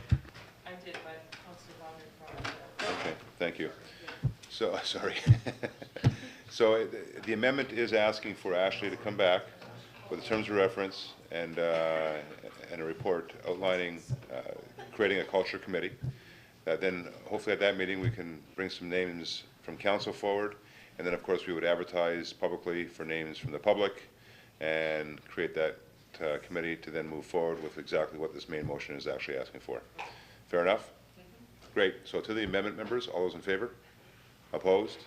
That would be carried to the main motion as amended. Further questions or comments? All those in favor? Opposed? That would be carried as well. Thank you, members. We'll now move on to item 5. Councillor Elliott. Oh, I'm sorry. There I go, and I put my glasses on again. It's enough out of you, Harry. I seen you put yours on too. Item 3, Councillor Danch. I got my glasses on already. Department of Fire and Emergency Services Report 2013-4, subject communication and hearing protection. That city authorize the purchase and installation of the equipment with Talk Wireless, and further that council authorize the funding in the project from the fire department's reserve fund in the amount of $19,068.75. Thank you, Councillor. Have a second for that, please. Councillor Elliott, questions or comments? Councillor Danch. Once again, I hate to sound cheap, but $19,000, and I know the chief had to leave for whatever reason, but $19,000 for guys to talk in the same truck? I mean, can't you just look over your shoulder and talk?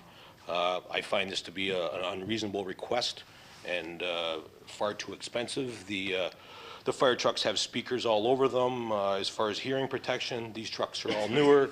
I can't see how the outside noises are to the point where we have to put earmuffs with speakers on them and whatnot. So personally, I'm not in favor of using tax dollars to spend on this type of equipment. That's all I've got to say. Thank you, Councillor. Mr. Howe. Your Worship, as with every contract, I inquire on why and is it needed. And the fire chief reported back to me that this is almost mandatory. One, for hearing protection. When trucks roll, there are 3 or 4 or even up to 6 people, if it will fit it. And there has to be communications with the driver, with the radio, and when they're sitting in there, if they're getting a break or anything, with their communication so they know what they're coming into. The chief is strongly recommending this purchase, and after my discussion with him in writing, and I could supply a copy of the information to Councillor Danch, I agreed with the recommendation of the fire chief and committed to your consideration. Thank you, Mr. Howell. Councillor Demery? Thank you, Mr. Mayor. I was just going to mention that it was most likely a health and safety issue as well. Okay, thank you. Further comments or questions, members? Councillor Elliott? Thank you, Mayor. Through you to Mr. Sinez. It's coming out of the reserve fund. How much does the reserve fund have in it? Does it allow for the spending? And what's it going to leave us with afterwards? Mr. Sinez? Yes, through you, Mr. Mayor, to Councillor Elliott, there's approximately about $43,000 in the reserve, so there's enough in the reserve to cover this purchase. Thank you, Mr. Sinez. Councillor? It says in the report that part of the equipment is for Rescue 1, which isn't even it's not a firefighting truck. It's basically the command post, and I just wondered why they need the communications in the command post truck when you don't have active, it doesn't have a pump on it, and it doesn't have hoses on it. It's got equipment, but I'm trying to figure out, like, it's the newest part in the fleet, and I'm just trying to figure out why we need to have all that communication, because it's like the most expensive one. It's a $12,000 cost for the newest truck to put them in. I can understand why in the trucks where they have the pump on it and hoses and stuff like that, and I'm just trying to figure out why the rescue truck needs it as well. Mr. Howe? Worship, again, in my request to the fire chief, the fact is that if you've got 1, 2, 3, 4 people in that truck and you're using it for a lot of things, it is important to be able to communicate with them and have hearing protection and be protected from the noise of sirens and trucks and engines running. The fire chief was, it's funny because I went through this with the chief at length, and he in his recommendation to me, I'm convinced that what he has to put in this truck is actually for the benefit of the firefighters, long-term for the city, and will help defer any potential and future workers' compensation claims. And I don't really want to go into a lot of detail in that, but that's a real good part of this issue, is potential claims in the future from hearing and those kinds of things that they're going back right now in some of these 20 or 25 years. And preventative maintenance is, in my view, really inexpensive based on this price. Thank you, Mr. Howe. Further comments? Councillor Danch? I hear what you're saying, but I don't care. You've got a brand new truck. They're single-digit years old, recently manufactured, obviously. They should have been manufactured in a way that they don't cause problems for the people that are driving the vehicles. Bought a new vehicle last year myself. It's a treat. You close them windows, you can't hear nothing. Communication should not be that much of a problem. I certainly don't think it's worth $19,068.75. Peter, you've done a great job. You've got $43,000 here. Let's not spend it. I won't support this. I'm sorry. Thank you, Councillor. Further questions, comments? With that, members, your pleasure. All those in favor? Get your hands up, guys. 1, 2, 3, 4, 5. Opposed? That's carried. Thank you. We'll now move on to item 5. Councillor Elliott. Thank you, Mayor. Department of Engineering and Operations Engineer Division, report number 2013-20, subject 2013-07, citywide sidewalk construction, 2-year duration. A, that the Council of the City of Port Colborne award tender 2013-07 citywide sidewalk construction, 2-year duration to CTC Contracting of Welland, Ontario, for the total tender price of $128,800 in 2013 and $130,088 in 2014, plus applicable taxes, and further that a contract bylaw whereby the city enters into a contract agreement with the contractor be prepared and all pending annual budget approvals for each of those years. B, that funding for contract 2013-07 be financed under accounts 3-550-33155-3328 and 0-500-73651-3328. Thank you, Councillor. Do I have a seconder, please? Councillor Steele. Questions or comments? Councillor Elliott. Thank you, Mayor. All that to ask probably a silly question to Chris. How many meters are we going to get new sidewalks on? And how do you come up with who's going to get the new sidewalks and where are we going to put them? Because the report kind of says, we're going to take a look, and some of it might be charged back to contractors if they've done damage. Where did we come up with the price, and where are we going to fix the sidewalks this year? Thank you, Councillor. Mr. Lee? Through you, Mr. Mayor, to Councillor Elliott. Staff does a sidewalk survey on an annual basis. We do approximately 1/3 of the sidewalks every year, and through that determination, we figure out which sidewalks need replacing based on the criteria that's established, based on trips and falls and tree movements and everything of that nature.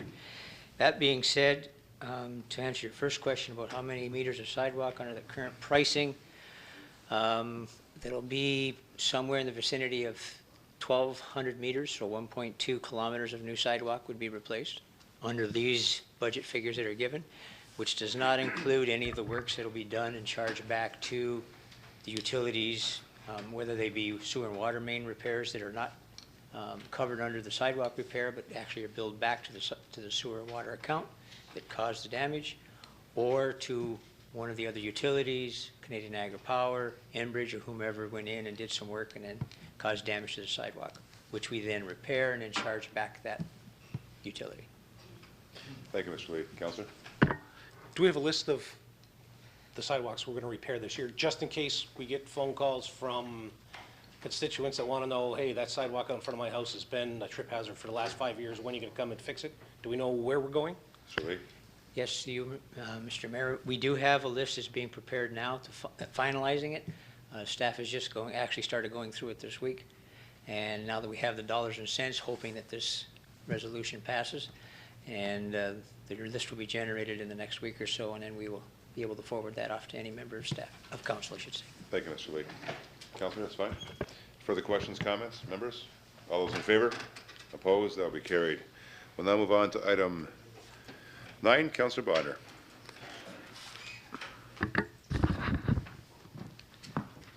Thank you, Mr. Mayor.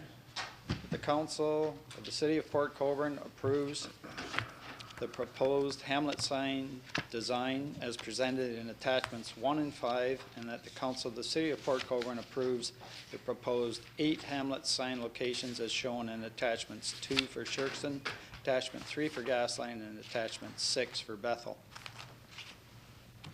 Thank you, Councillor. Do I have a seconder to that, please? Councillor Butters. Questions, comments? Councillor Bodnar. Thank you, Mr. Mayor. I'm happy to see that they've come forward with positioning and signs. The only question I have is that nowhere on the signs does it say hamlet, and I think that was a good request that I particularly made, and I think Councillor Butters wanted also. So, you know, signs are great, but somewhere on there it should say welcome to the hamlet of Bethel, or welcome to the hamlet of Shirkston, or welcome to the hamlet of Gasline. And if that was on there, I could support this, but as it stands right now, the signs are lacking a few words. Okay. Further questions, comments? Councillor Butters. Thank you, Mr. Mayor. I feel the same way. I like the locations, but I was wanting the hamlet of, welcome to the hamlet of as well. Thank you. Councillor Kenny. Thank you. I was thinking the same. I was hoping that one of the Ward 4 councillors would pull it, because you have the City of Port Colborne on the top of that sign already with our logo. I don't think you need it repeated. It just should say, as they said, welcome to the hamlet of Bethel, or welcome to the hamlet of Gasline, or welcome to the hamlet of Shirkston. You don't need the other one on. It's got it already. Thanks. So why don't I suggest that we, I'm not sure what your timing is, Chris, on this. What are we looking at in terms of timing? It's actually fairly quickly because all of the signage that's proposed under this particular report is all on municipal road allowances, so it's just a case of us placing the order and having the install. At the regional shop? Yep. Okay. Why don't we, Ron, defer it and have them come back with some more options? Maybe even email it, or you can pass it, and just have them email some samples to you, and we can just, you know, go from there. Would that be easier? Councillor Elliott? I'm not a graphic designer, but where we've got Port Colborne on the top, why don't we put City of Port Colborne there and then you could take City of Port Colborne on the bottom off and put the hamlet of right on top. And because we got Port Colborne twice, right? If you just, did you? Sorry. I apologize. I know that it doesn't say. She say something? I don't know. I just heard blah, blah, blah. I'm sorry, I didn't, I heard the comment about the hamlet and everything like that. But if you took the city off the bottom. So, I heard you. Getting a kick out of this, eh, Chris? But I didn't really hear you, and I apologize for that, because I was looking at it thinking, what I was really thinking is, why do we always have to put up the ugly blue signs? Why can't we have something that's nice looking, and it says, you know what, the Shirkston, you know, it's an older place. It's not, I mean, when you take a look at what's up right now on the one photo where it shows you where the Shirkston sign is, like, I mean, or gas line. It's just that sign. It's like gas line. What, like there's a gas line buried? I mean, we don't have anything that's unique and looks nice. You think so? So, anyways, I'll defer back to Councillor Kenny because she had it right the first time. Thank you. Councillor Bodnar, go ahead. Gotta learn this. Gotta learn when to sit down. Yeah, the word sorry and sit down works really well. Mr. Mayor, I like your idea of passing this and then going through email for some consensus on the design. But when you're doing it, I think you should put welcome to the hamlet of on the somewhere at the top, and then the word Gasline, Bethel, or Shirkston, not on the bottom, like just don't replace something. So I'm sure you get the gist of what we're looking for. And, you know, if you think it's hard to come up with wording for a sign, let's try voting on color. That'd be a really good idea, Councillor Elliott. So anyways, I'm kind of okay with blue. Yeah, nothing wrong with that, Councillor Steele. I guess the three colors of consideration is blue, orange, or red. We're not putting the Philadelphia Flyer color. I didn't say black, orange, and white.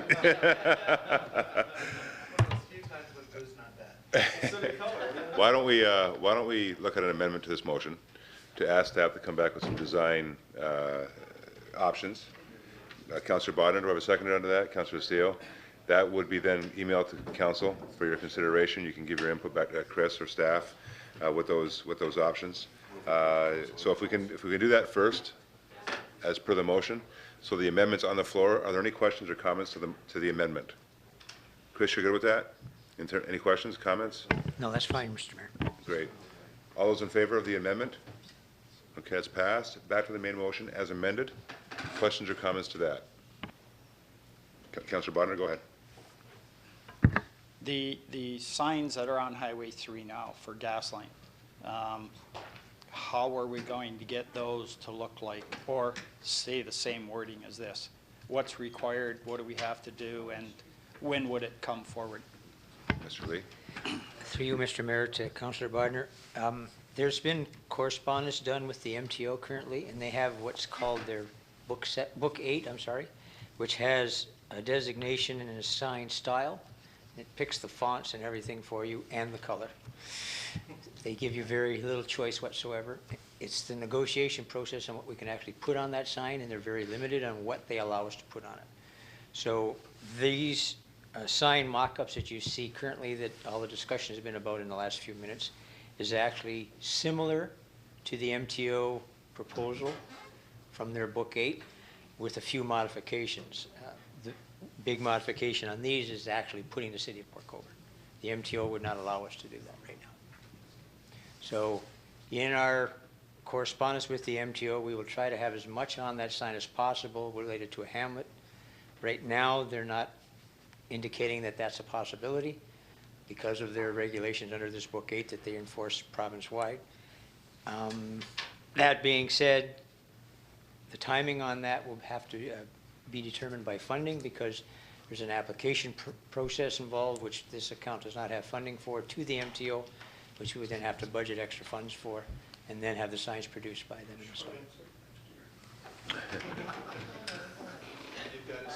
I know a great spot in front of Bodner's where you can put that sign. Go ahead, Ron.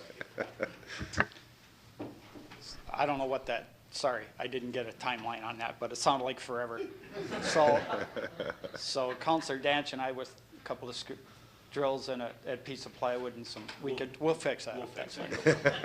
Thanks. Don't record that. Yeah. Ronnie, gas The only- maybe the Liberals will get it done quicker. Yeah. The only point I wanted to make is that there is some precedent on a provincial highway with the signs that we had on Main Street. I know Mr. Thompson brought forward last year a recommendation to council to move forward with the signs on Main Street. They're very similar to these signs. It is a provincial highway, although it's delegated to the region. It's still a provincial highway, so we might want to cite that as an example or as a precedent to try and get these exact signs up in that location. So all I can say is no. But we can absolutely try, because they're already there. The same signs are already there. It's just a matter of getting the allowance to put them outside of the urban boundary. Chris? Yes, Mr. Mayor, we've actually brought that up in our first discussions with the MTO, along with our service club signage, which we put up a few years ago, which they told us bluntly that if the service club signage was to get damaged or destroyed, they would not be allowed to go back up. Back up again. They're being very stringent in their enforcement. Okay, good, fair enough. Members of council, as amended, all those in favor? Opposed? That will be carried, thank you. Okay, we'll now move on to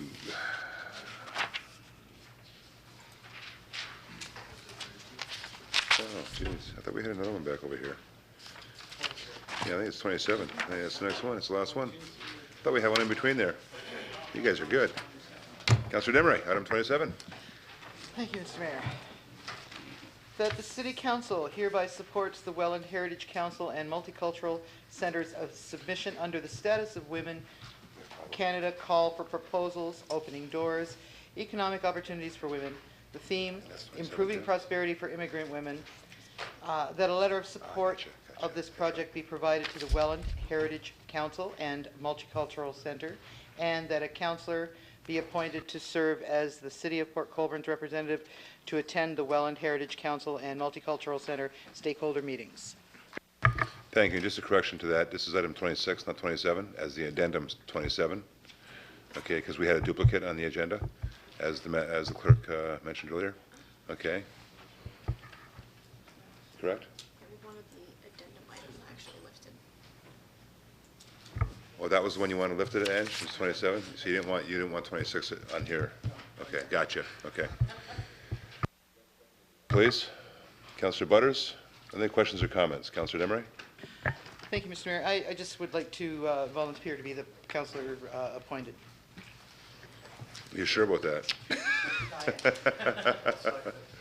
Okay, Councillor Steele's going to second that, so we'll have that as an addendum, that we appoint Councillor Demery. You're going to move that? Oh, Do you have a seconder to that? Councillor Elliott? That was quick. Councillor Elliott, are there any questions or comments or full debate on that? With none? All those in favor? Opposed? That would be carried. To the main motion as amended, questions or comments? All those in favor? Opposed? That as well will be carried.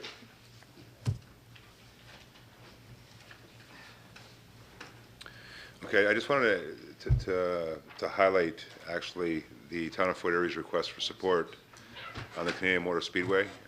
My intent, members of council, besides the support that you're given tonight, is also to send a letter to the Premier, as well as the MPPs in the area, really emphasizing the support of the City of Port Colborne to ensure that the Town of Fort Erie gets their request heard loud and clear with ourselves, and I'm sure many other municipalities that will be throwing their weight and support behind their proposal. So with that, I just want to let you know that that's my intent through my office, is to send that letter as well as with this resolution. Okay? So moving on to notice of motion. Are there any notices of motion this evening? With none, I'll entertain a motion to adjourn. Councillor Kenny, seconded by Councillor Kenny. I'm giving you full attention this evening, Councillor Kenny. Seconded by Councillor Dench. All those in favor? Opposed? That would be carried. Yeah, it's that light blue. Councillor Kenny is now light blue. She's no longer dark blue. Possibly purple. Maybe a bit of tinge of red in there. Members of council, I'll now call the meeting, the regular meeting of council to order, and I'll ask the clerk to introduce any addendum items that she may have. Thank you, Mr. Mayor. There are 3 items. The first is correspondence respecting the Niagara Gateway Economic Zone and Center Community Improvement Plan that was inadvertently listed as duplication on your agenda this evening. The second is a piece of correspondence from the Welland Heritage Council and the Multicultural Center concerning the status of Women Canada Call for Proposals. And finally, I'd like to request that the minutes of the May 13th council meeting be approved as amended in order to reflect a change to the declarations of interest from the closed session portion of the meeting in order to record a declaration of interest made by Councillor Elliott at that time. So again, as a result, I'd ask that those minutes be approved as amended. Great, thank you, Madam Clerk. Members of council, are there any disclosures of interest this evening? Disclosures of interest. With none, we'll move on to the adoption of the minutes. The minutes, first off, I'll do them in block if you don't mind, members.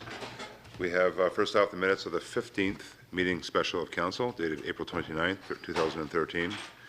The minutes of the 16th meeting special of council of May 13th, 2013. And the minutes of the 17th meeting regular of council dated May 13th, 2013. I believe those ones are the ones that are amended. Madam Clerk? Yes, those are the last Okay. Members of council, mover and seconder, please. Councillor Kenny, Councillor Demeray, questions or comments? All in favor? Opposed? That will be carried.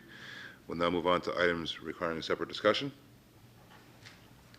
With the full agenda before you, all the items as outlined in your agenda, mover and seconder, please. Councillor Doucette, Councillor Bodner, questions or comments? All those in favor? Opposed? That will be carried. I do have 2 proclamations this evening, members of council. First is June is Seniors Month, and I will be looking for a mover and seconder. That whereas Seniors Month is an annual nationwide celebration, and whereas seniors contribute immensely to the life and vibrancy of this community, and their contributions, past and present, warrant recognition, and their stories deserve to be told. And whereas seniors serve as leaders, mentors, volunteers, and important and active members of this community. Now, whereas the health and well-being of seniors is of the interest and in the interest of all and adds to the health and well-being of our community. Now, therefore, I, Mayor Vincent Badaway, proclaim the month of June 2013 as Seniors Month here in the city of Port Colborne and encourage each and every resident and citizen to recognize and celebrate the accomplishments of our seniors and the contributions they make to our city. Mover and seconder, please. Councillor Bodner, Councillor Doucette. Questions or comments? All those in favor? Opposed? That would be carried. Thank you. We'll now move on to my second proclamation, the Commuter Challenge Week, June 2nd to June 8th, 2013. That whereas walking, cycling, and using transit offers personal, social, economic, and environmental benefits. And whereas commuters who walk, cycle, or use transit to work are more satisfied with their commute than those who drive. And whereas the more people using active and sustainable modes of transportation to get to and from work, the greater support there will be for infrastructure improvements and service enhancements that make active and sustainable modes of transportation desirable options. Now, therefore, I, Mayor Vincent Badaway, proclaim the week of June 2nd to June 8th, 2013 as Active Commute to Work Week here in the city of Port Colborne, and that I, Mayor Vincent Badaway, and City Council urge all Port Colborne, all the residents of our community and who work here in our community to participate in Active Commute to Work Week by registering on Canada's Commuter Challenge website and urge everyone to use active transportation during Active Commute to Work Week. Mover and seconder, please. Councillor Kenny, Councillor Demeray. Questions or comments? All those in favor? Opposed? That will be carried. I will now move on to the minutes of boards, commissions, and agencies and committees, and we have a few of them here, so I'm going to do them in block. Do you mind if I do them in block, members? That's fine. First off, I have the minutes of the Heritage Port Colborne meeting dated March 20th, 2013. Secondly, the minutes of the Environmental Advisory Committee meeting dated March 20th, 2013. The minutes of the Canal Days Advisory Committee meeting dated April 17, 2013. Minutes of the Seniors Advisory Council meeting dated April 18, 2013. And finally, the minutes of the Accessibility Advisory Committee meeting dated May 8, 2013. And you will note those minutes, particular, are in draft. Members, mover and seconder, please. Councillor Steele, Councillor Demeray, questions or comments? All those in favor? Opposed? That will be carried. Members, are there any notices of motion this evening? Madam Clerk, the introduction of the bylaws, please.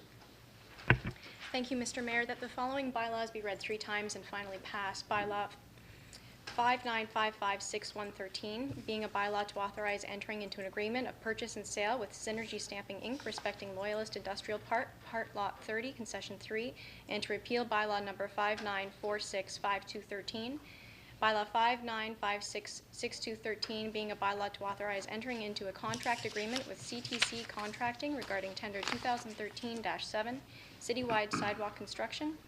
Bylaw 59576313, being a bylaw to authorize entering into a contract agreement with Circle P Paving regarding tender 2013-9, citywide asphalt patch repair.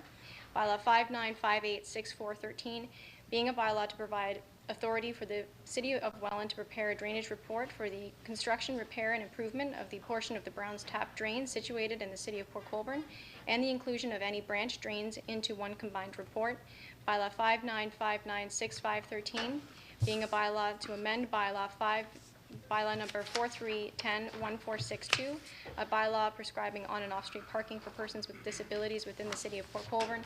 And finally, bylaw 59606613, being a bylaw to authorize entering into a contract agreement with Lawns and More regarding quotation 2013-12, citywide bylaw grass mowing.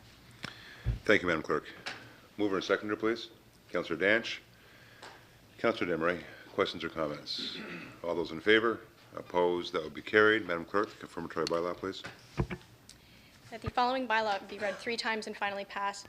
Bylaw 59616713, being a bylaw to adopt, ratify, and confirm the proceedings of the Council of the Corporation of the City of Port Colborne at its regular meeting of May 27, 2013. Thank you, Ashley. Mover and seconder, please. Councillor Bodnar, Councillor Elliott, questions or comments? All those in favor? Opposed? That will be carried. Members, before I go into closed session, I do want to announce the following meetings that will be upcoming. Our next Committee of the Whole and Council meeting, once again here in the Chamber, and once again, as always, 6:30 p.m. on Monday, June 10th, 2013. Smile, Dan.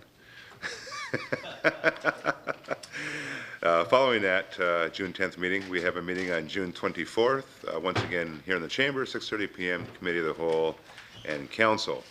I will now entertain a motion to go into closed session.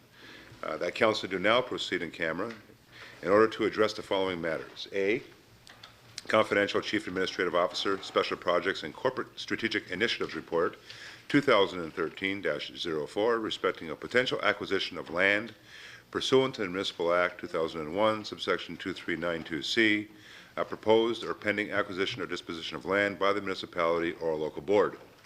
B, confidential email correspondence concerning the potential disposition of city-owned land for potential manufacturing purposes and to provide staff direction concerning the east side of the Welland Canal and south of 3rd Concession pursuant to Municipal Act 2001, subsection 2392C, proposed pending acquisition or disposition of land by the municipality or the local board. And finally, C, confidential correspondence related to an insurance matter pursuant to the Municipal Act 2001, subsection 2392B, personal matters about an identifiable individual, including municipal or local board employees.